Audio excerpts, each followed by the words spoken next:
This is the Twin Cities Real Estate Investing Show. Real stories, real success in Twin Cities real estate. Join your hosts, Adam Tafel and Tim Swierczek, as they dive into the world of Twin Cities real estate investing. Together, they share valuable insights and practical tips to help both new and seasoned investors navigate the Minneapolis-St. Paul market. With a focus on relatable stories from real people, this show will empower you with the knowledge and confidence to thrive in your investing journey. Guys, take it from here. What's going on, Tim? Hey, buddy. How you doing, man? I'm doing well. Ryan Chernik today. Yeah. Ryan is like very, very relatable. His story is like the median experience of clients of ours, right? Like Absolutely. Did maybe 3 or 4 transactions over a 6-year period. And what Ryan did, and anyone can really do if you put your mind to it. Yeah, and I think it's probably a good example of how a lot of people go in thinking like it's either going to be so awesome that they're never going to be a problem, and they're wrong. But also people thinking that like their idea of the money pit is going to bring them down. And I think Ryan had a subpar experience on his first property, right? I mean, Agreed. I think that's fair to say. I think until he sold it, maybe. Yeah. But guess what? His subpar performance made him a lot of money and got him into another property. And it was just probably more work than it needed to be and a little less profitable cash flow wise. But equity wise, it really wasn't. I mean, it was good, meaning it was great equity wise, or at least good, especially for the product and the investment. Yeah. And it springboarded him in, and it also allowed him to learn what he liked and didn't like and find the property manager. And now he's set up for great things. Yeah, when we set out to do this podcast, we didn't want to only interview Rashad Kennedy's, right? Yeah. Now, Rashad's awesome. I'd interview him every other week, but we wanted to interview across the spectrum. And Ryan is also just one of the all-time good dudes, you know? I've always really enjoyed working with him, talking with him. And yeah, here are the sponsors. Welcome to the Twin Cities Real Estate Investing Show, brought to you by Shook. Shook is the all-in-one platform to help you manage your rentals, built for real estate investors just like us. Shook offers lightning-fast ACH payments. I just got a few properties set up with Shook, and I'm getting paid way faster than my old service. They can also do custom things, like if you need to pay a manager a percentage, they can take care of that. The staff at Shook, Oliver, and the team are just so awesome to work with, and we want to thank Shook for sponsoring the podcast. At $5 per unit per month, it's totally worth checking out shookrentals.com to book a live demo. In the show notes, we're also offering a discount of 20%. Use the code TCREI20. Thank you. One of the hardest parts of investing is finding a solid property manager. I've worked with plenty over the years. Some are better than others. Earlier this year, I did a 10-unit deal where John and his team at RPM Viking handled the management for our mutual out-of-state client. They were professional, they were responsive, they delivered exactly as promised. Now they are my #1 management referral, and I'm proud to have them supporting the show. Learn more at rpmviking.com. Use the code TCREI300 for $300 off maintenance services when you sign up with RPM Viking as your property manager. Thanks for sponsoring the show. Investors, if a deal gets messy, call Network Title. They can handle the BRRRR, the 1031, mixed use, commercial, whatever it takes, so you can close on time. Working with Network Title is kind of like having another personal assistant. That's how on the ball these people are. Network Title, complex deals made simple. Link in the show notes. Well, we're here with Ryan Chernik today. What's up, man? How you doing? Thanks for having me. You've been a hard get, I think. I mean, you were one of the first people, you know, when we started this podcast, because mutual client of Tim and I, multiple deals over the course of 6 years with us. So like we've been in all sorts of different markets with you. Yep. Successes, I don't want to say failures, but like struggles, right? Yeah, for sure. And yeah, thank you for being here today, man. Yeah, thanks for having me. It's been great to be here and want to be one of your clients and have you here through the whole journey. It's been fun. Yeah, we've had some good times. Our kids have played together. You know, we're real life friends at this point. I think for sure. But why don't you just tell us a little bit about when you reached out? Maybe we got connected in 2019-ish. Yeah. What led you to that point where you thought, I think I should maybe reach out to like an investor-focused realtor? What was going on? Well, I think the story actually starts before that. If you want me to rewind let's prior to go that. way back. Okay. Go way back. All right. So I think real estate more or less found me. I give my wife a lot of credit, although she should have been here for this podcast. But the whole story really started with her. And, before I met her, her and her dad are big time real estate investors. And so when she graduated college, I shouldn't say big time real investors, but when she graduated, they identified opportunities in the cities to kind of get her a new house to be a part of. And so, they drove around, they tried to find, basically the nicest house the worst house in the nicest neighborhood. Sure. And they stumbled across this place in St. Anthony. And I don't know if you guys are familiar with St. Anthony is. Are you talking St. Paul or village? Minneapolis? Because there's St. Anthony Village and then there's St. Anthony Park St. Anthony Park. in St. Paul. Or, I'm sorry, St. Anthony Village. In Minneapolis. About. Okay. Yeah, I know it because I went to school there. Oh, you did? Yeah. St. Charles That's right. I Borromeo, remember 27th and Stinson, yeah. Yep. So, the story starts there I'm a Chucky. in 2000, in 2009. And they basically found this old farmhouse that was on the corner of Silver Lake and Silver Lane, 1889. It was just the tank of a house. Can we pull it up? Is this with the family anymore? Let's see if we can pull this up. Do you remember what the house number is? Yeah. Oh, yeah. 3000 Silver Lane. All right, let's check this sucker out. Yep. And was this before you met your wife? Yeah. She bought it in 2009. And it was basically a foreclosure. Great time to buy. Yep. It was the absolute bottom of the market. It was a foreclosure at the time. They walked through it. It was an absolute dump. Her mom wouldn't actually go in it. It was so gross inside there. And they advertised it for $77,000. And she saw like a good opportunity to restore this place. And it's right here, right, Ryan? Yep, that's it right there. And her dad, I think recently retired and had some pension money and said, I'll pay for the house and then you can restore it. We'll help you. And that's kind of where it all started. People don't really understand how important that was. In 2009, there was no 3% or 5% down. The minimum down on a conventional anyway was 10% across the board. And if it was a condo or anything wrong with it, it was more. So there was some FHA financing then that saved the market. Almost everything was FHA because of the down payment requirements, everything else. Okay. Well, and so she paid $77,000 for this sucker, 1,800 square feet, 2-bedroom, 3-bath. Mm-hmm. Really, these 1,800 builds. Oh, there's the pictures. Yeah. That was back then, I assume? Yeah, that was the listing when she purchased it. This is what it looked like. Yep. So for those of you who are on audio only, there's a boarded up window that's completely boarded up and then another one that's partially boarded. Yep. And so it was a rental at the time, and the people it actually turned into a stash house because people kept breaking into it and they'd have to kick people out all the time. And so the city wanted that place to be sold. The owner didn't really care about it. And so she picked it up for $77,000, knowing that there was going to be a lot of sweat equity that it needed to get it livable.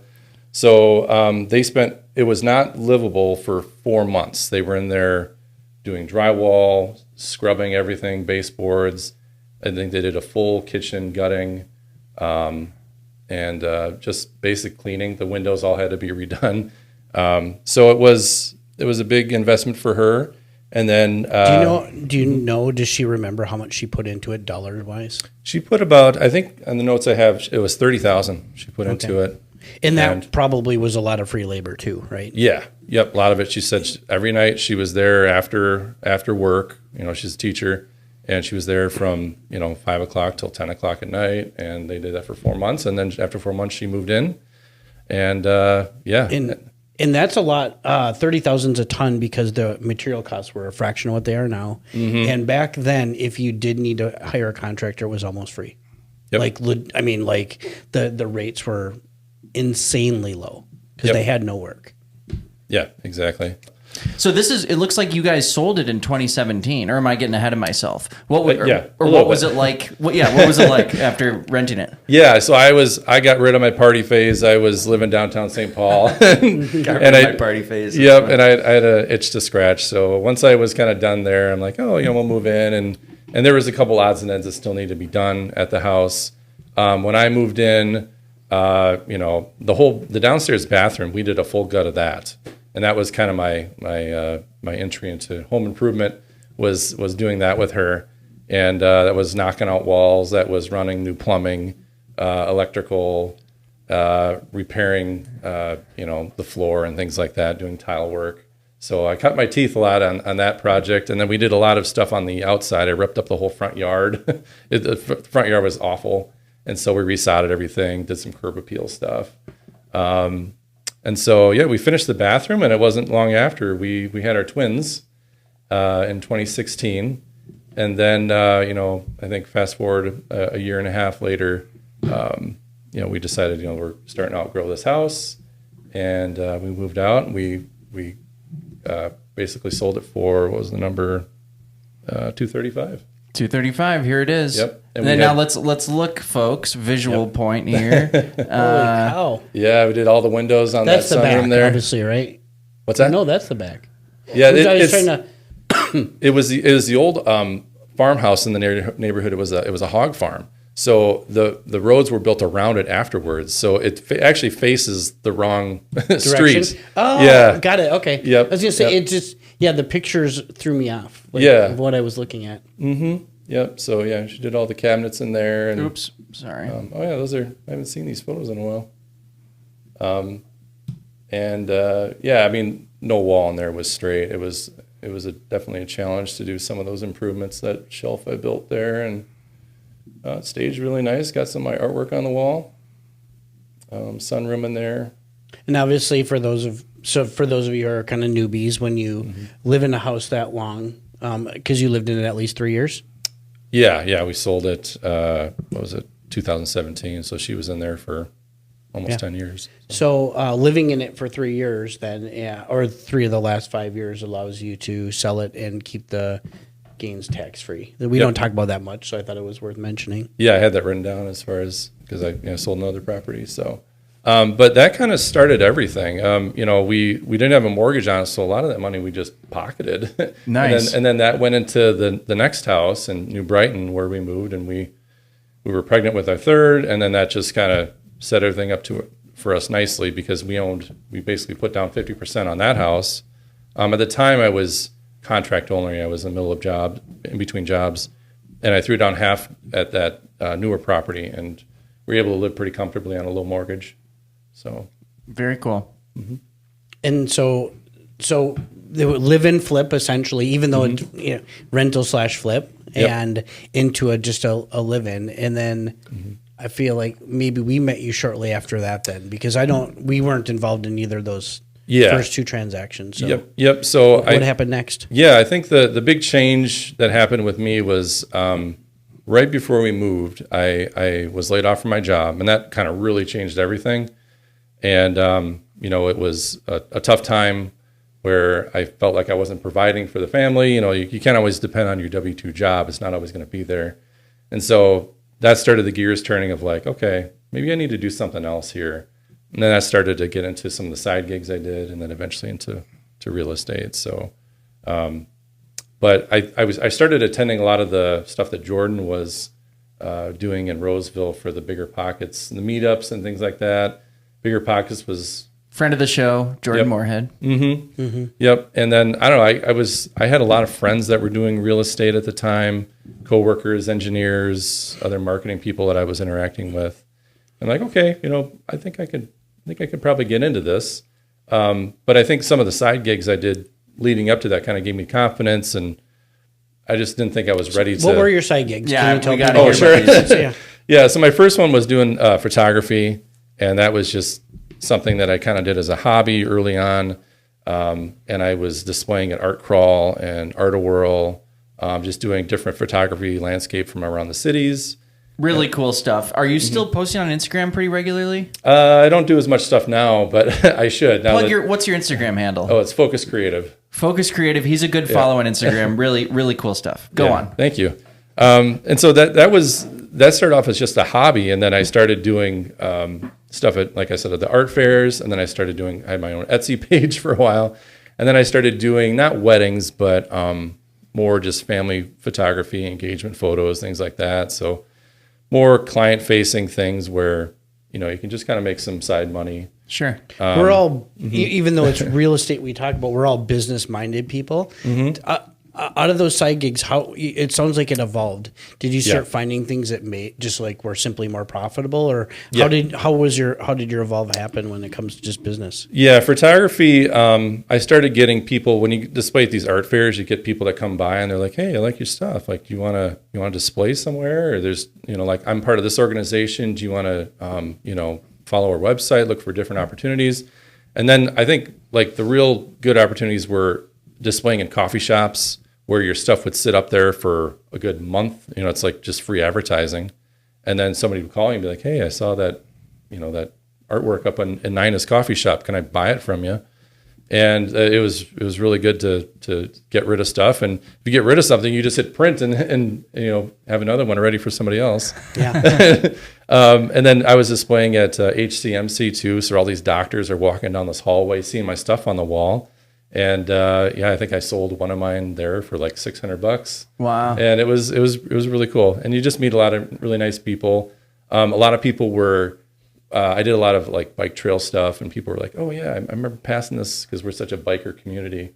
And people would be like, "Oh yeah, I remember that scene. Can I buy that from you?" And then I started getting into a couple different gift shops in the area too, which I don't do anymore. But those were just nice side money to have. Okay. And just, I think more or less people you meet is kind of unique people you meet selling your artwork. But it didn't actually take over, it sounds like. It didn't. No. Okay. I was maybe selling, I think at the height of that, I was maybe making $5,000 a year. Okay. But for pretty much a hands-off hobby, it was good. Okay. It was pretty good. It was profitable. And then that kind of leads into the next side gig, which was 3D printing. Which is tell us about that. Yeah. Sorry. 3D printing, is that what you said? 3D printing, yep. So then I started, I still was doing photography at the time, and I'm like, okay, what else can I do that's kind of labor-free? I don't really have to do a whole lot. I just hit a button and walk away. That was kind of how the photography worked too. You can put it up in a shop and walk away, and kind of sells itself. So 3D printing is something that we do at my regular job, and they always say, try to implement skills or use skills that you have to make side money. Mm-hmm. And so I bought a 3D printer, and this was back in 2019. 3D printing for the prosumer market was just starting up. So your printers are in the thousands of dollars. So I just picked the best one I thought was going to last me a long time and have good, reliable results. And I bought my first 3D printer for, I think, $2,500. Now you can get them for $250. Same printer. And then I started just a Google ad and a Google business. And people were just calling me, asking me for, can I print this? Can I do that? And that turned out to be pretty profitable, actually, for the amount of work I put into it. And so what sort of things would people print?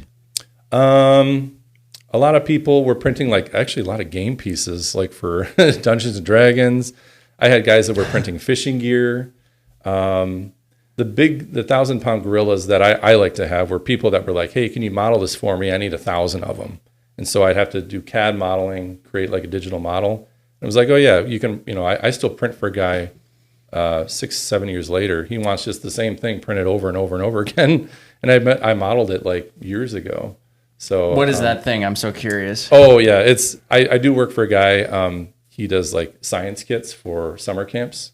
Okay. And so it's like an enclosure for kids to put together like a solar panel to charge their phone. So it's like this little box. I just run them all day, and it's really cool. And I still do some design work for them, but generally, it's just that one thing, which is great. Interesting. So, anyways, we got to get back to real estate. Yeah, sorry. So you were but keep telling us about this time in your life. This is good. This is good. Yeah. So all the hobby money just started accumulating and things like that, and I thought. Yeah, with kind of the losing my job and feeling I needed to do something else and keep evolving this kind of side business I had, I thought, yeah, like maybe it is time to get into real estate a little bit here. And so I started talking. I did meetups, and I was doing it for like a year. And I'm like, man, when am I going to finally pull the trigger on this thing? And I talked to Jordan. He's like, oh yeah, I'll take care of you.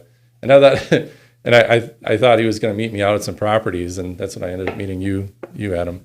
But I remember at the time when I started looking, it was like winter of 2019, and then COVID hit sometime in like early 2020. It was like March or April. I remember at the time talking to my financial advisor. He's like, if you're even remotely thinking about buying a property, if you have any stock that you're going to use in your down payment, sell it now. And January came around, and I sold, I don't know, probably $25,000 worth of stock. And the next week, the stock market just tanked. I'm like, I'm glad I did that when I did. So then like, I don't know why I met you. I'm like, I don't know why I'm looking for properties during this time. It was like the sky was falling, and I guess I kind of saw opportunity there. If the world ends, I guess I died trying. So many people were freaked out. So many people like we were working with during that time. Once February came, we're just like, no way, I'm not buying in this climate. And there is a lesson there because, buying in times of fear has historically paid off pretty well for investors. With a time machine, we all wish we could have bought 10 times the amount of properties during COVID. Yep. So something to be learned there. Mm-hmm. But go on. Yep. And then I think, at the time, I think I called up Jordan. I'm like, I'm going to start looking. And then I remember showing up the property. I'm like, and you came out of your truck. And I'm like, that's not Jordan. Like, who is this guy? And then, we started looking at properties, I think, kind of late spring, May. It was like May, and we were looking at places in Mounds View and St. Paul. And I kind of had a buy box around the low 200s, I think. Yeah. And, and then we went through a deal in Mounds View that fell through. Numbers didn't work on that. Yeah, inspection uncovered all sorts of like deferred capital expenses, and I feel like that was Liz Sibet was on the other side of that deal, and that was her. Okay, yeah, and so I think she was actually an owner as well. But yeah, they did not agree to our demands probably for good reason. Okay, but it ended up not working. Yeah. But then we found that place in St. Paul, which was just south of downtown.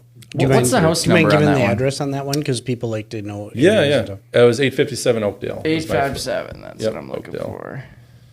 And since we're waiting, especially, can you describe the neighborhood? What's it near? I guess like major cross streets. Yeah, it was in the what do they call it, the Del Sol neighborhood of St. Paul. So very close to the border of West St. Paul, on Oakdale. There, if you head north, there's all those restaurants. I forgot the Cesar Chavez. Okay. Avenue there. That area. You're probably on the St. Paul side of the Cedar Chavez area. The map's right there, fellas. Yeah, there it is. And it was, I'd say, probably B-class neighborhood. Very quiet, and that's kind of what I wanted. It was my first rental property, so I was just nervous about anything, and you were good about helping me through, and we were looking at anything we could as far as noise and crime and things that would kind of quell my fears. So. Yeah, as far as the west side goes, folks, if you're watching this, your Class A on the west side is this triangle. So north of Annapolis, west of Smith, and the river. This triangle is your Class A. And then you have B plus up here in Riverview. So north of Congress and Riverview is your B plus. Everything else is kind of between a B minus and a C minus. You have to actually go to the property because it's all worth exploring. If there's anything where my cursor's going here, so outside of these two areas, Cherokee Park and Riverview, it's worth pulling up because you might find a block that is like all owner occupants and pristine front yards, and then you might find a block that's a little bit seedier. You bought in one of the more average, like no concerns. Right, but also not one of the nicer blocks, I would say. Yeah, which is why you were able to purchase for $227. $227. So go on. Yeah, and I think the upside. I think we talked originally, like it did have a full attic and we thought, maybe we could add another bedroom or two up there. It was a multi-unit, right? Yep, it was a 2 up, 2 down. Here she is. There she is. Big the green. Yeah, the big green monster. And there were tenants in there originally, or when I bought it, just trying to get myself prepared to be a landlord. And it didn't need a ton of work. I think it was I just kind of viewed it as more of a buy and hold. There maybe were some opportunities to upgrade some of the things in there with flooring and cabinets. I never really did, but so I purchased that in June of 2020. And I just do you remember what rents were when you moved in, like what the people were paying? I think $800 a month. Yeah, think about that. In 2020. In 2020, yeah. And I think at the time I was like, well, I think you can get probably close to $1,000 if you really wanted to. So I didn't walk in there right away and jack up rents right away. I think I tried to come in there and be the hero with the tenants. I tried to say hey, I can replace your shower, or I can, what else can I do to fix things up, and play the hero. And I think I did eventually raise their rents, I think after 6 months, and try to recoup some of the cash. Yeah, I like that. We might have talked about this, but a strategy I like to use in that relation is if you know you have to raise rents and there's some things you want to do, right? Mm-hmm. If both of those things are true, one of the things you can do is you can pick 2 things that you're willing to do to the unit. Let's say fix the showers or add a dishwasher, right? Sure. Let's just pretend those are 2 things. And let's say they're roughly the same amount, or you don't care.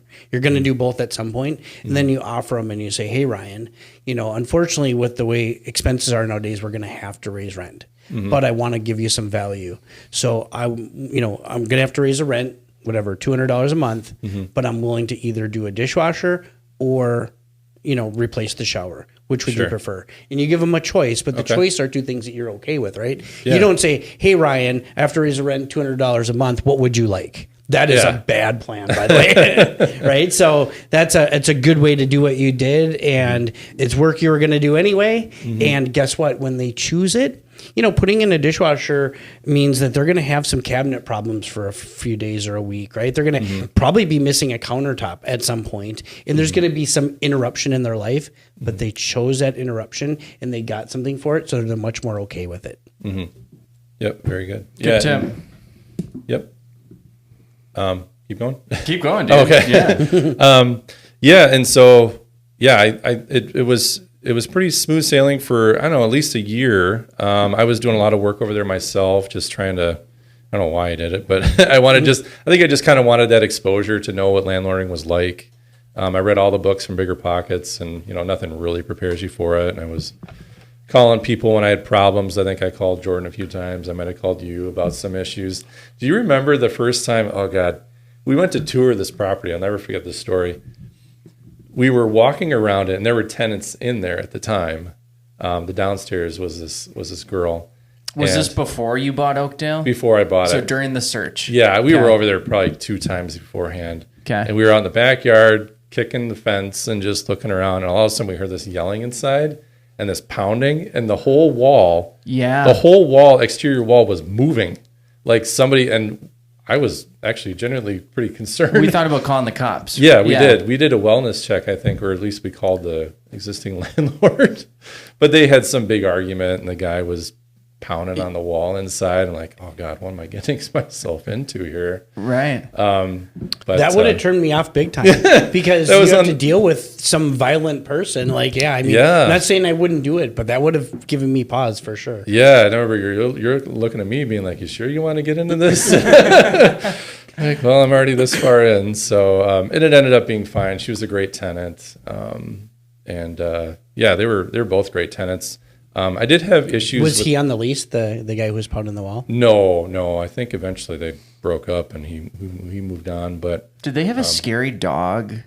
Or am I imagining that? It looked scary, but it was a very friendly dog. Okay. I knew it by name because I was over there so much, and it was it was fine. So I was big jaw on that dog. It had a real deep bark too. Yeah. Another tip, make sure you have everyone listed on a lease, right? Because you have no control over them if they're a guest, right? If Adam is my tenant and Ryan's just his guest, I can't do anything with Ryan. I can't kick them out. I can't do anything, right? So I have to have both of you on, or I have to have some language in my lease that says, Adam, you're responsible for your guest, and I can evict you if your guest, Ryan in this case, does something against the law, blah, blah, blah, right? Yep. And tell us specifically, what do you put in your lease? Because you I say, have both. I mean, I would have both of you on the lease, but if I I know. Like no overnights or something? I know you're leading with that, yeah. So we have a few things. We have, we'd have both of you on the lease, and then if you somehow brought someone in and wasn't on the lease, our protections are we have no overnight guest rule. Most people say, you can have 2 weeks. How do you count 2 weeks? It's just arbitrary. It's just someone came up with it someday and it sounded good, right? But how do you count 2 weeks? And no one's over there actually checking. How do I know how many times Ryan stayed over? Exactly. I'm not over there with a checkbox or a clipboard. And he could just say, well, every 13th day I go to my mom's house. Yeah, exactly. And then and so we have no overnight guests. And it's really easy to sell. I guess I'll talk about it here real quick. So the way you sell overnight guests is you say, like, this protects us and you, and it does give us control. If you have a guest over who breaks a rule, causes problems, we can actually interact. And if it's a duplex, you say, look, this could be this rule protects us, but it also allows us to stop the people, in the unit next to you or above you or whatever. And the only times we've ever exercised that rule was when a guest was harassing a tenant in another unit. It's happened twice. And that's the only times, right? So it actually helps the current tenants. They just don't realize it. And if you sell it to them that way, it's no problem. We've never lost a tenant over it. So that's something.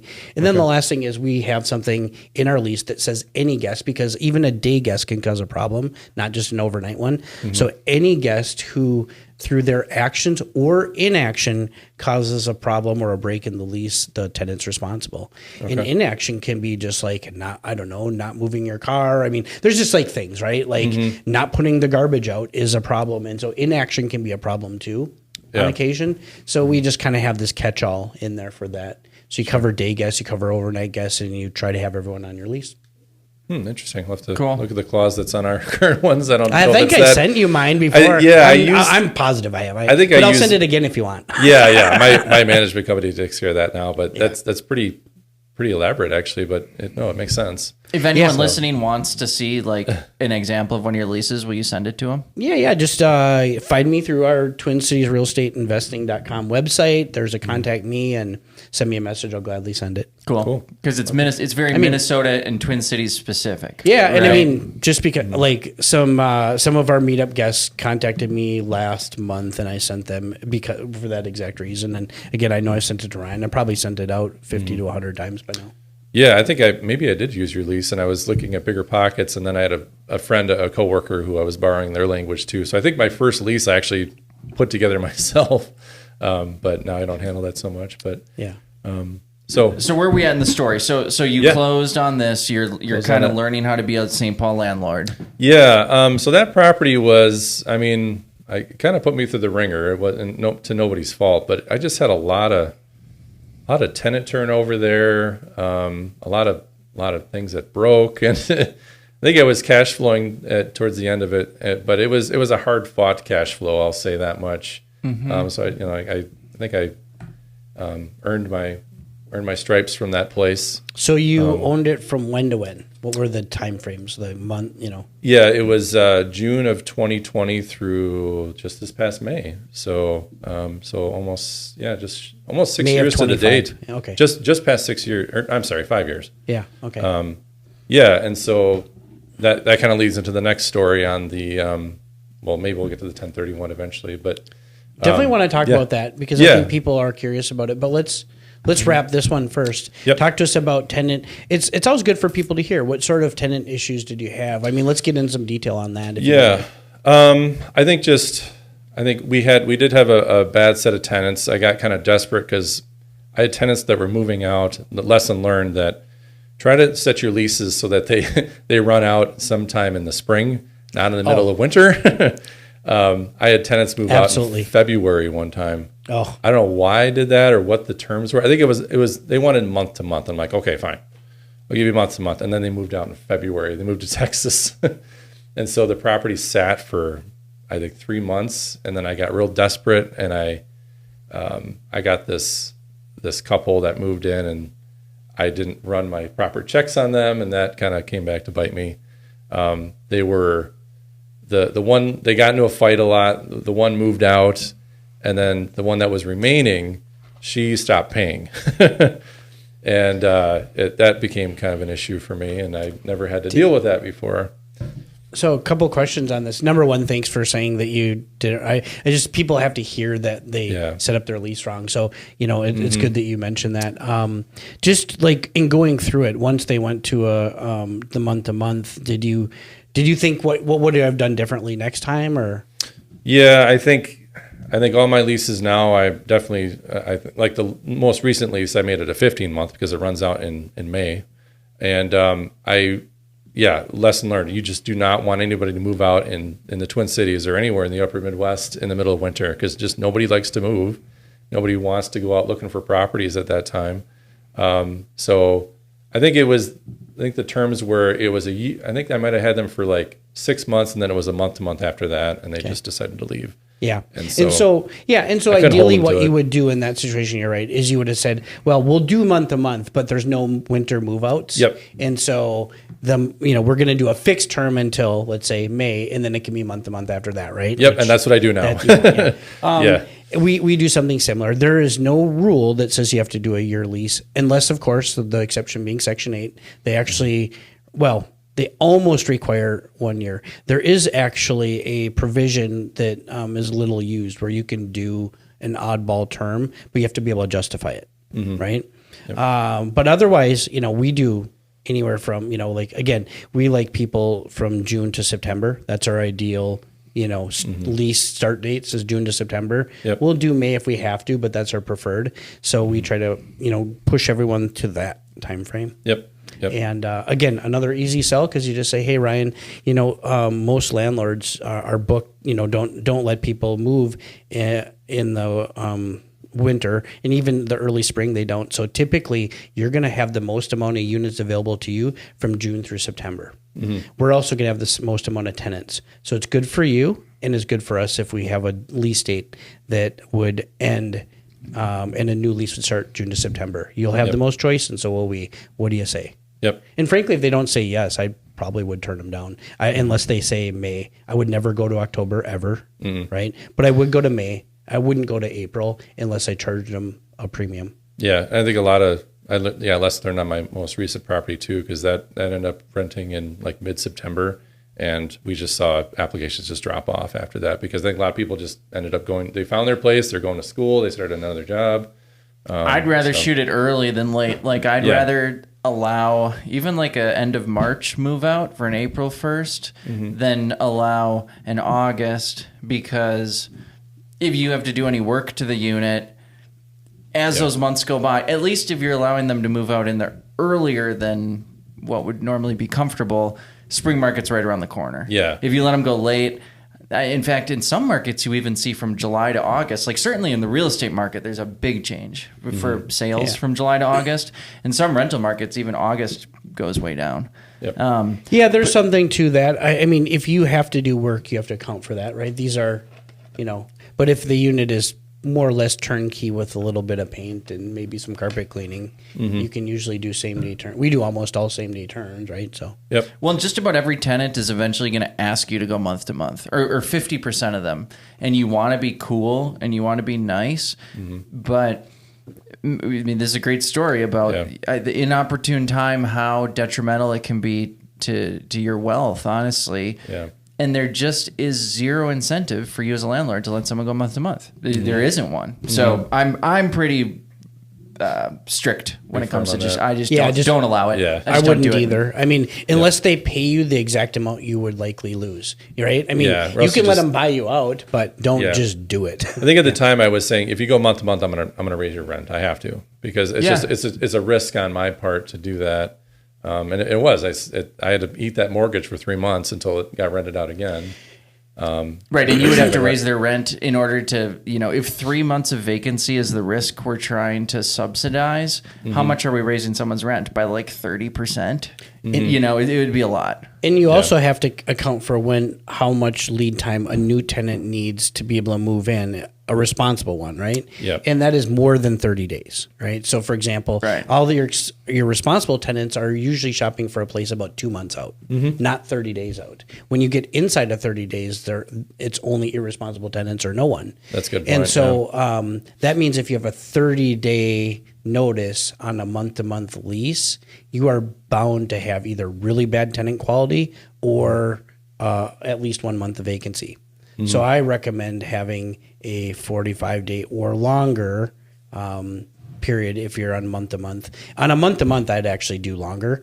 But on a year-long lease or a fixed-term lease, if you do more than if you do 60 days or more, there's state laws that you have to contend with on notices that are really tricky. Sure. Okay. So we avoid that like the plague. Okay. That makes sense. So you went through some troubles with Oakdale.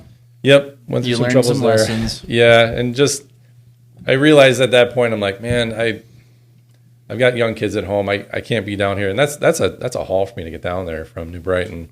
So then I started to consider, maybe I should start hiring a management company, but it didn't make sense to do it with one property. So I'm like, well, what if I buy another one? Then I can kind of justify that and spread that cost out. So then I did. I bought the second one I bought in 2022. And Let's get a house number, Ryan. yeah, 426 Fillmore Street, Northeast.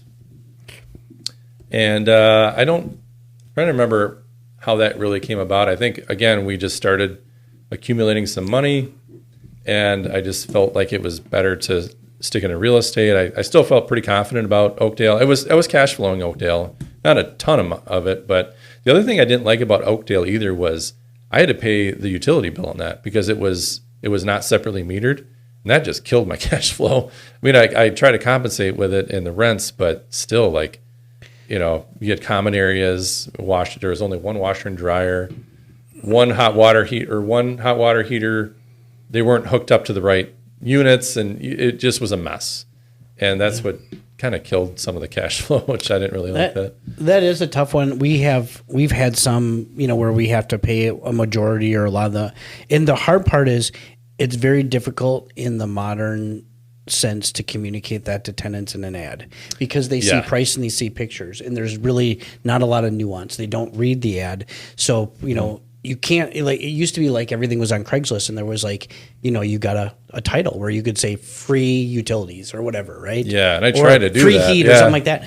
If you do that on Zillow, they don't see it. They have to actually read, which they don't do. Yeah, I was putting the bottom of every picture. I was saying utilities included. I try to get clever. I love because, that, by the way. You're right. When you put that in there, people are like, "Oh, geez, I'm looking at the top rate. That's expensive for this area." It's like, no, factor in utilities, which are anywhere from $150, $200, sometimes $300 a month in the wintertime. My tenants just crank their heat, and that and that's the thing that you really got to watch out for is like tenants don't care when there are utilities included, they just crank up that thermostat. And so I remember one at Oakdale, one of the bills was $700 for 1 month for a 2-unit, and I just about passed out when I saw that bill. And that's where, so we have we have this mainly for water in all of our units, right? And it's a clause basically that that essentially, it's a little bit wordy, so I'm going to paraphrase, but it basically, it allows us to charge them if they abuse the water. Right. Okay. And so we give them an average. It's basically like it has to be a certain amount over the average 3-month average of water. And if it exceeds that, then they have to pay dollar for dollar. Oh, interesting. And we just tell them about it. Can you only do that with water, or can you do that with you could do it with any electricity utility, and heat too? And I mean, I would say if you're going to enter into something like this, consult with an attorney. If you're because if you're doing every month, in the way this has happened for us is we had $1,000 water bill, and by the way, it was already in there. And what we say is if there's a water leak or a leaky toilet, and you don't notify us, then you're responsible for the excess water, right? Okay. Yeah, that does waste a lot. And all you have to do is tell people that, and guess what? They report it. That's all I want. I'm not asking them to pay the bill. I just want them to tell me when there's a water leak. So do you tell them what the bill is, or how do they know Well, when the excess bill comes? You yeah. Well, yeah. So first of all, we've only had $1,000 water bill. And by the way, for the record, this was long enough ago that a typical water bill on a duplex in Minneapolis probably 120 or less. Okay, probably in I don't remember the exact amount. So this was $890 more than normal. Yeah, yeah, no kidding. And it was 2 leaks at the same time. And that costed us that much. Yep. And you caught it within a month. Yes. Oh, yeah. It only took 1 month to find that. I was going to say, yeah. So it was fluky, right? Yeah. And it ended up being no problem. Matter of fact, they were great tenants. I think they stayed with us for 3 years, whatever. But I'm sorry, going back to your question, you said we talked about you could do it with any bill. You certainly could, but I would be, I would make sure you figure out a very fair way. And my thought on any lease clauses, if I have to throw this in front of a judge, do they think I'm being fair, or do they think I'm being, they think I'm taking advantage of the tenant? Am I being predatory, right? Yeah. And so I try to word them and set them in such a way that is very much fair. Okay. And that most lease clauses are just to get people to do what they should do anyway, right? I mean, they really are. Yep. No, you're right. Because for those of you who don't know, a lease, you're as a landlord, your options for a tenant are you can evict them or you can fine them. Mm-hmm. That's what you get to do, right? So if they do something that you don't want to evict for, you should have a fine in place. Okay. You should have a financial penalty. Otherwise, you have nothing. Mm-hmm. You can have lease clauses all day long. If there's no financial penalties, you've got nothing. Yep. And then as far as the metering goes, we're not going to get into it. There is the RUB system, which is regulated by state statute. And if you guys are curious about that, reach out to one of us and we can send you how you're supposed to do it. Yep. Let's talk about this place on Fillmore, 426 Fillmore. Yep. What is this? Turn of the century, 1900 build? Yeah, 1924, I think. Well, this is one where they say 1900, so it could be late 1800s. But I thought, another. What was the basement made out of? It was concrete. So cinder block style? No, not cinder block. It was. Okay, I don't know what they but call it wasn't. It might be an updated foundation. Yeah, it might be. It was in really good shape. We toured a bunch of places in Northeast. I mean, what kind of drove this was, I was starting to accumulate some cash. And I was like, okay, I'm going to do this. I'm going to put this into real estate again. And something we kind of knew that year that interest rates were going to go through the roof. There was the writing was on the wall that you're not going to be able to get these low, below 6% interest rates. So I wanted to get something already pretty in the quick. Fours by then? Yeah, because I went 4.5, right, or somewhere in that range. Yeah, I was looking back at 2022 because I was on my notes here, and you can see I think the beginning of the year they were in the mid 4s. Most of the summer they were in the mid 5s, and then right around October, November, they skyrocketed to 7.5. So I'm glad I acted when I did. And so we toured. I wanted something not in St. Paul because I think rent control went through, and I was like, well, I just want to get out of St. Paul. And so we toured Northeast for quite a while, maybe a week or two.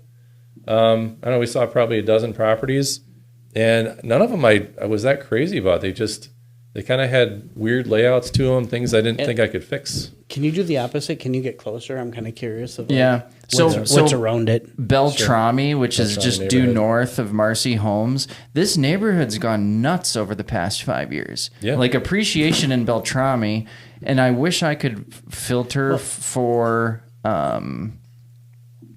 It's funny. Growing up as a kid, I grew up in Northeast. We knew all these and we played against them. But, when you're a kid and you're riding in your parents' car and you're like, 8 years old going to a baseball game, everything's like so far away. To me, Beltrami was the other end of the world. Oh, really? Yeah, it's really not that far away. No. I just, something told me you got to nab something before the interest rates go bananas. So that was by far the nicest, cleanest looking one in that area. Mm-hmm. And it was a 3 down, 1 up. A little bit of opportunity there to, resurface some things. I think the kitchen, the flooring, paint and it had a garage. It was one of the only places in there. It's like, wow, there's a big 2-car garage. And nice garage. Yeah. So looking at the map, I'm seeing a couple of things. First of all, I want to make sure I have this correct. Is that the railroad that's on the left-hand side kind of going diagonal? Is that what that is? Or Yep. Is that, Yep. Yeah, it's right by the tracks. So it borders the railroad on one side, and then the other side, for people who are not looking, is like 35W. and then you've got Hennepin. And something I'll point out is I love being close to Hennepin because when you cross the other side, you're in Southeast Minneapolis, and all your prices go higher. But your rents are the same between the two, basically. But you're right there, yeah. I call it poor man's you. And because you're very accessible to you, and you tend to attract people who want to be less party and more serious about school. They've kind of ended their party days, or at least their hardcore party days. They no longer have kegs in the house all the time. Yeah. And they want to study to get out of school, right? And they want to be close, but not right in the heart of it. And they just jump right over Hennepin and go from there all the way into lower Northeast area. Mm-hmm. Yeah, and I like the area too. There was Sociable Cider Works, and there was another brewery south of that. I forgot which one. I'm like, yeah, and Nina's is real close by too. So everything within walkable distance or biking for someone. I'm like, yeah, this is a nice, clean neighborhood. And what the other nice promising thing was, just down the block, somebody demoed like 2 lots and put up a fourplex. I'm like, okay, well, if they're investing, then maybe it's a good place for me to do it too. And what type of property? This almost looked like a single family. It was a single family. They converted the upstairs to just a 1-bedroom with an outside. Yeah, there was no common area between the two. So the upper unit had its own washer and dryer, and the downstairs just had the full basement access to themselves. So there was a kind of a rickety deck on the back. I still probably should replace that. But overall, it had really good bones to it. The guy took really good care of it. Like I said, there was just a couple little things that we could do in the future, and still might. To upgrade. What are the rents? What were they then, and what are they now?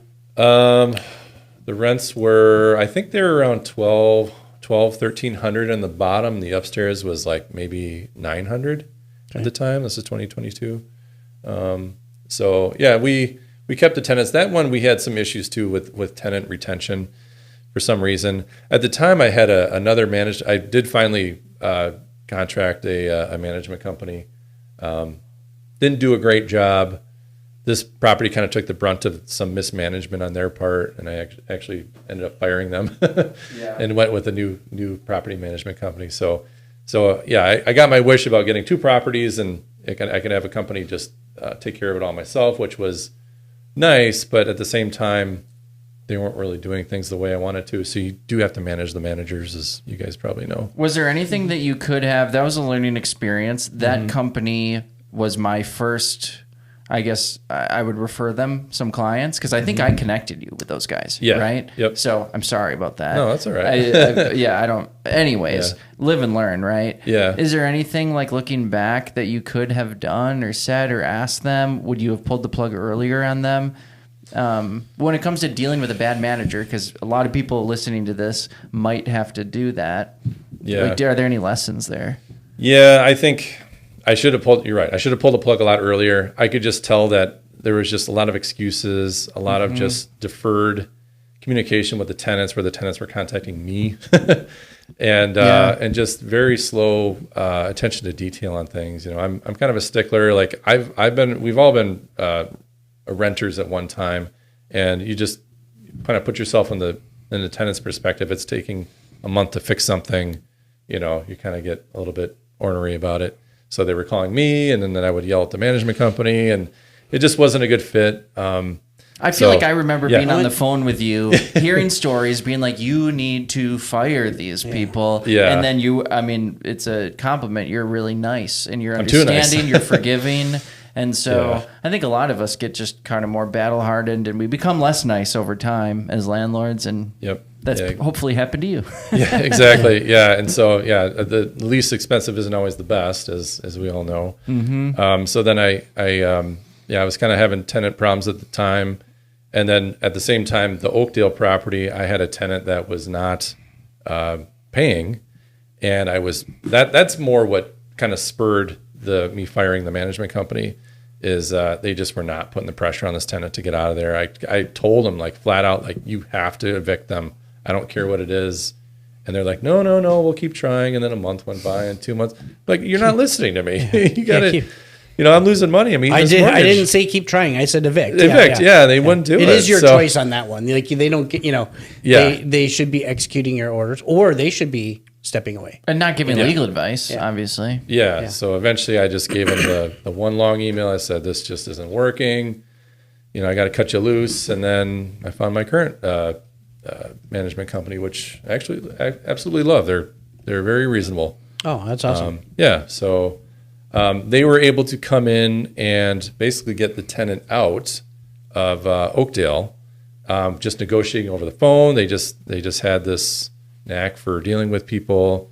I think we did actually offer them cash for keys to try to get out of there. They didn't. I think we just threatened them with trying to report their credit to the credit bureaus, and I think they split, but they left just a huge mess behind.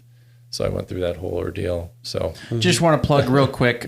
Sponsor, friend of the show, Real Property Management Viking, does have a 4.9 star Google review, mostly from tenants. Thank you to Real Property Management Viking for sponsoring the podcast. All right, go on. There's your plug. So I think the property management companies come in all shapes and sizes. Do your due diligence. Try to talk to clients. I did talk with clients of theirs, and try to really talk to them about what problems they've dealt with, and it seemed like they had a lot of experience.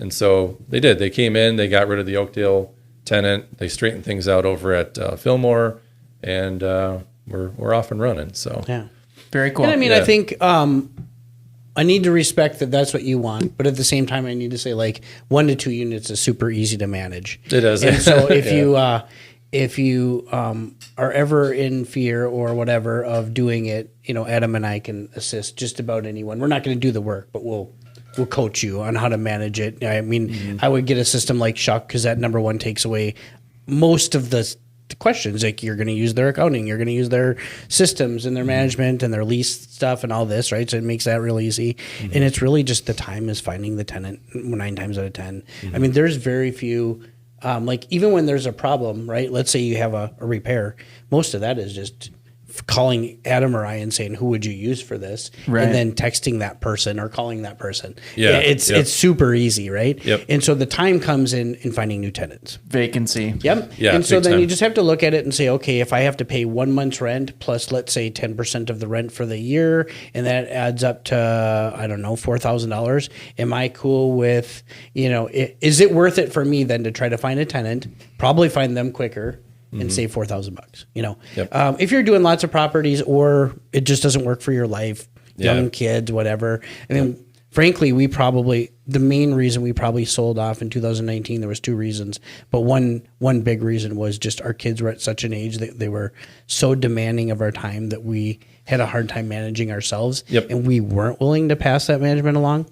In hindsight, I don't feel that way anymore, but and that's kind of where it was my too. mindset. Yeah, and that's kind of where it was too. My kids were, what were they, 5 at the time when we bought the second property, and I was taking calls during the day at the office, and going down there at night to look at things and fix things, and it didn't work for my lifestyle. Maybe at some point, kind of where you're at in your life, it might work again. But I started to hate real estate when I was doing the managing, And you should never do that, yeah. And that's not what I wanted to do. I wanted to kind of keep it still as a side hustle, but not consume my time. Let me ask you this, because you've owned Fillmore now for a while. Okay, is it easier to manage now than it was when you first got it? Now that it's stabilized, yeah. Now you get a good property management company that finds you good tenants. We have one that's in there that's still very demanding on fixing and things like that. But it is, now that you have good tenants that are long-term tenants, they call you up, they say, this needs to be fixed, that needs to be fixed. Sometimes I want to go down there and look at it, but now I have a management company that does that for me and verifies what needs to be fixed. And that's kind of the big thing is why I hired them, is I didn't want to be going down there all the time to verify things. Got it. So yeah, it just made sense for me and where we're at in our lives. So Yeah, so well, let's talk about why did you want to sell Oakdale? Why did you want to get out of it? So the Oakdale property was on a lease. It was a 5-year loan rate change. What's the proper term for that? Just a loan? Yeah, I was it a balloon or was it an interest rate reset? It was just an interest rate reset, right? Yeah, on that. Which basically is like, an adjustable rate mortgage. It adjusted at the 5-year mark. Yep. Pull that mic a little closer to your face. Yeah. Thank you. There you go. Perfect. So yeah, I think when I bought it in 2020 during the height of COVID, interest rates were, I think I locked in at 4%. And then, the bank kept sending me notices like, yeah, this rate's coming. And I got ahead of it and I said, okay, what's my new rate going to actually be? I think I was 2 months ahead of it. I said, yeah, you're probably going to be in the 6s. And I'm like, oh boy, I ran the numbers on that, calculated the new mortgage payment. I think I called you. And then, I ran the numbers and I'm like, whoa, that completely kills the cash flow. And I called you in a panic. Like, dude, we got it. Like, I don't know what to do. He's like, okay, I think you're probably right for selling this thing and doing an exchange. Because you had done well on appreciation without putting massive amounts of money into updates. Yeah, yep, exactly. I didn't really do a whole lot other than just carpet and paint updates, things like that. So that kind of led to getting the property ready to go and starting the whole journey of the 1031 exchange. And so look at how much better my marketing is. I was going to say, yeah, that was exactly what my thought fantastic. was. Yeah. So for people, if you're watching the episode, the night and day difference between the showing pictures, make sure you get pictures of the place that's vacant when it's been recently remodeled. Yep. It's important to get those. Here, we'll do a side by side. Because what they used is what they had access to, which was tenant-filled unit that had all kinds of stuff everywhere. Mm-hmm. And save those photos. So that compared to the empty unit. Same unit. Look at how much brighter it looks. I mean, it just in every way it looks better. Mm-hmm. Yep, and we did some work to get it to that point too. We had a contractor down there. We basically previewed it and said, okay, here's bing, bing, bing, all the things we need to do to get it ready for showings. And from Miguel and myself going down there, I didn't do a ton of work. Miguel did a lot of it. Yeah. Exterior stuff from the front stairs. I think we got new countertops in there too in the upstairs. Yep. And I got that thing. Hopefully it was under 5 probably. Yeah. To get it prepped. Yep. Maybe in the 3s. Mm-hmm. Not awful. 19 days on the market. Not exactly a super hot time for multifamily, early 2025, but you had, you enjoyed the appreciation. We ended up selling for $310, and it was a pretty painless sales process. Yep. And then so that kind of started the 1031, and I don't know if we need to talk about how that process works. But well, I mean, I think we should, from your perspective. I mean, I know 1031s, but you're the one who went through it without. So tell us about what you thought. I mean, I remember some details for sure, but yeah. So we basically, when you sell an investment property, you got to pay anything from capital gains on it, which runs 15 to 20%. The other thing I didn't know was there's also depreciation recapture that the IRS also bills for. Did you know that? Yeah, As far as what they can take. Absolutely. And so we ran the numbers on it and was like, okay, wow, we actually ran a couple different scenarios. It was just pay the tax, do a 1031, which includes a lot of the fees, things like that, and then actually do a reverse 1031 too. Yeah. So for anybody who doesn't know, a 1031 is you basically are deferring those taxes to buy another comparable property. And that way you don't have to pay the taxes. All that nets into the next property. Yep. There's a few basic rules you should know, which one is if you want to avoid the tax, you have to roll all the money and you never touch it. It never hits your bank account. Yep. It goes from Ryan's closing to what they call an intermediary. Just think of it like an escrow account. That's, it's basically like that. It goes in that account and then it waits for the new purchase. The money does. Yep. And he has no access to it at all. If he takes any access to it, he pays he pays all the taxes. Yep. Yeah. So the timeline goes, you've got basically from the time you close on the relinquished property, you've got 45 days to identify 3 replacement properties, and then 180 days after that to close on one of those. And then if you meet those timelines, then you can basically not pay any tax on it and put it into the new property. So from the time, tell me if I'm wrong, I'm sure you remember it better than I do. From the time when we were prepping it for listing, at least I was on the hunt trying to find the next property. Yeah. And we were looking. Yep. And not only were you up against this interest rate, not only were you looking to cash it out for that reason, but you were kind of sick of dealing with C-class problems in a way, right? Yeah. And so timing-wise, I want to say We offered on this before Oakdale had closed, but we had an accepted offer, I believe. Yeah, right? because we were running both scenarios between a reverse 1031 and a regular 1031 because we right. found the property pretty close. So we had a net sheet on Oakdale. We said, okay, we'll figure we're going to sell this for $300,000.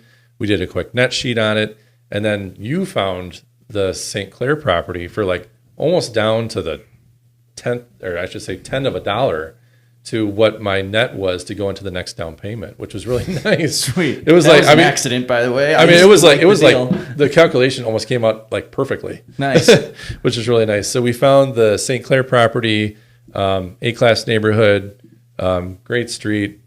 It just needed basically a cosmetic rehab inside, and so we jumped on that pretty quick. Yeah, so let me just talk about this for a minute. Mm-hmm. And I'm a big fan, like kind of one of my strategies as an agent, I will latch on to a listing, and even if it's not my listing, this was not my listing, and like if I like it, I really, when you can really stand behind a deal as an agent, it's fun. Yeah. And you were one of the first guys I reached out to. Mm-hmm. The Portland fourplex, right? Maria Ave, this one. I mean, you have several where you've done that. This is kind of a big part of my business is like, wow, I believe in this deal. I would buy this deal. Let's see who...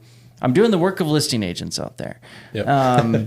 And so anyways, this is right in Crocus Hill. The 900 block of St. Clair would be one of the best blocks to buy of all of St. Clair. Yeah. It's still, you get a little bit of a discount because it's a busier road. So if you were north one, what would be Osceola or Linwood north, you could add, I don't know, 50, 75,000.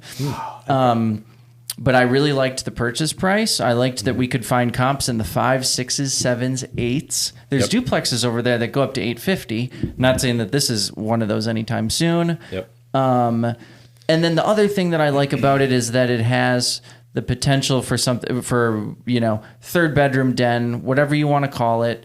You can see these French doors if you're watching on YouTube. Certainly adds value. And then just poor marketing, I was going to say, here's another example of bad pictures. Like, look at how awful those are. And look at how they did not color the walls.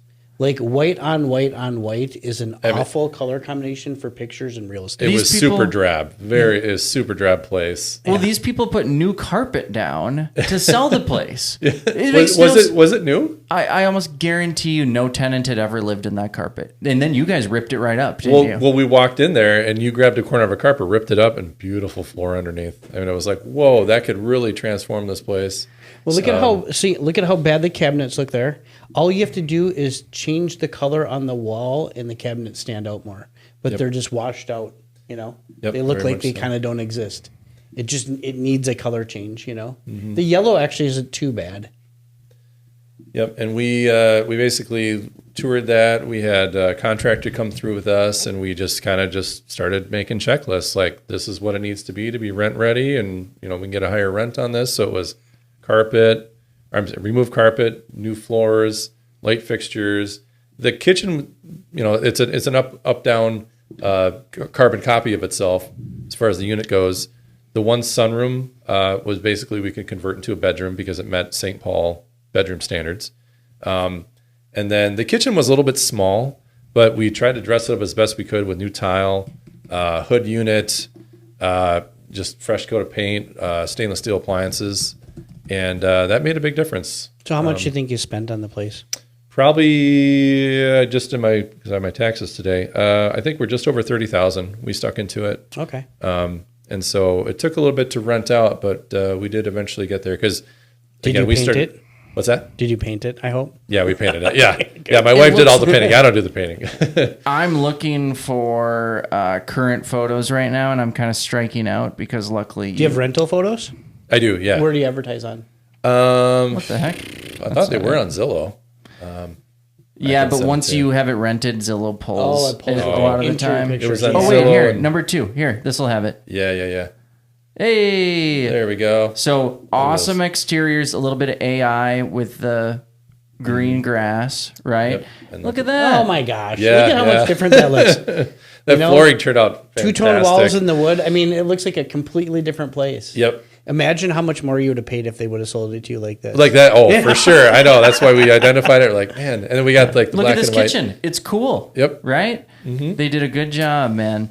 And you Did you replace the cabinets? Those don't look. Those are not the same. The lower one, the base cabinets Oh. were replaced. The uppers we painted and just cleaned out, and that's all new subway tile and just fresh coat of paint on most anything. We'll fix a lot of the.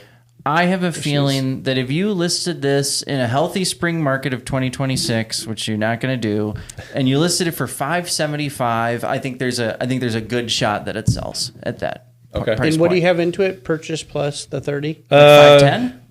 It was we bought it for 480, 25% down. So you 510 is what I meant. Yeah. What's your cost? Not 118 we netted into it, 35,000 in. So what's that come out? That's to be? your cash. you're Yeah. talking. Yeah, But you're he's talking about just down talking payment. I'm purchase just talking price about plus purchase reno. price plus 30 grand. What was that? It's 510. This Yeah. is good Either marketing way. on behalf of your property manager. You know, let's Thank show you. let's Thank you. show some of the. It's a super walkable neighborhood. I'd move back to this neighborhood with my kids in a second if I fell in love with a listing over there. So Awesome. cool. Well, hey man, yeah, we've been doing this for an hour 20 minutes. Is there anything you want to leave the folks with? You want to plug? We didn't even get into the family resort, but maybe you'll tell Sarah what a painless process this was. We'll get you both back and we'll talk about the resort business. How about Awesome. that? Sounds good. Thanks for Yeah. having me. All right, thanks, Ryan. All right. Cheers. So what's going on today, Tim? Hey, a couple of things on my mind. I don't have a lot of like hardcore real estate projects going on right now. So I thought what could I give people that they should be aware of? And I think there's a few things. One, a warning. I don't know if you haven't been paying attention. The federal government has increased their efforts at mortgage fraud, and they specifically started a new email that you can report mortgage fraud, and they're warning people that they're checking with AI. So just a warning. What do you mean by a new email? What does that mean? So it used to be to report mortgage fraud, you had to do it through the system called SARS, S-A-R. Okay. Right? Suspicious Activity Report. Complicated, difficult, and there was a protocol. And the protocol would be like if I saw something suspicious, I would report it to my SARS manager, if you will. And then it was that person's job to report it up the line to the government. And if there was a break in the system at all, it didn't get reported. Now it's just something as simple as an email and they're tweeting it out. So you can just email and report mortgage fraud.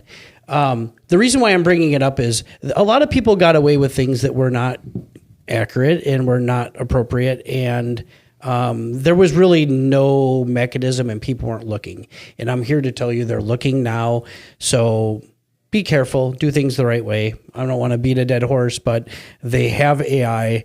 These things are going to become more and more detectable. They started talking about, and for the record, they've released some initial stats, and I'm going to get them wrong, but the overwhelming thing is the amount of fraud is 4 times as much in a multifamily transaction. So if you're buying a duplex, triplex, or fourplex, you are already on their radar by 4 times X, and you just got to do it the right way.